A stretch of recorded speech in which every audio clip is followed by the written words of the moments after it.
वालेकुम स्टूडेंट्स, आज की वीडियो में हम डिस्कस करेंगे कि बॉन्ड लेंथ क्या होती है। तो बॉन्ड लेंथ की डेफिनेशन ये है कि वो दो एटम्स जो कि कोवलेंट बॉन्ड से जुड़े हों उनके न्यूक्लियर के दरमियान का जो डिस्टेंस होता है उसको हम बॉन्ड लेंथ कहते हैं। इसको हम इंटरन्यूक्लियर डिस्टेंस भी कह सकते हैं, जो हमारे पास एटॉमिक ऑर्बिटल्स के दरमियान मैक्सिमम पॉसिबल ओवरलैप हो। बॉन्ड लेंथ को जब हम डिवाइड बाय 2 कर देते हैं तो हमें एक एटम का कोवलेंट रेडियस पता लग सकता है। अब हम डिस्कस करते हैं कि कौन से ऐसे फैक्टर्स हैं जिसकी बेसिस पर बॉन्ड लेंथ कम या ज्यादा होती है। तो बॉन्ड्स जो है हमारे पास शॉर्टर हो रहे होते हैं जैसे जैसे हमारे पास एस हाइब्रिड कैरेक्टर जो है वो हमारे पास इंक्रीज हो रहा होता है। और बॉन्ड लेंथ का ऑर्डर कुछ इस तरह है कि सिंगल बॉन्ड की बॉन्ड लेंथ सबसे ज्यादा होती है, followed by double bond and then the triple bond.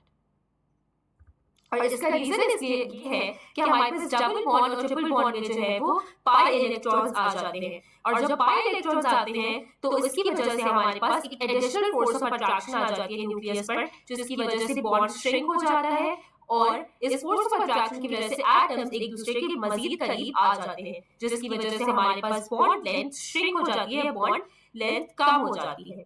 आइए अब हम इस पर एक क्वेश्चन सॉल्व करते हैं।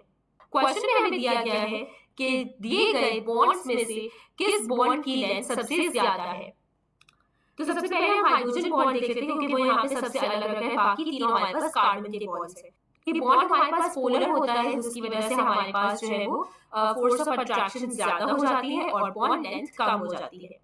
अब हम डिस्कस करते हैं कार्बन कार्बन बॉन्ड्स को। तो हमने पहले ही पढ़ लिया है कि कार्बन कार्बन बॉन्ड्स या सेम एटम के जो बॉन्ड्स होते हैं उसमें हमारे पास सिंगल बॉन्ड जो है वो सबसे ज्यादा लॉन्गेस्ट होता है, followed by the double bond and then the triple bond. तो इसके हिसाब से हमारे पास कार्बन कार्बन सिंगल बॉन्ड की लेंथ सबसे ज्यादा होनी चाहिए।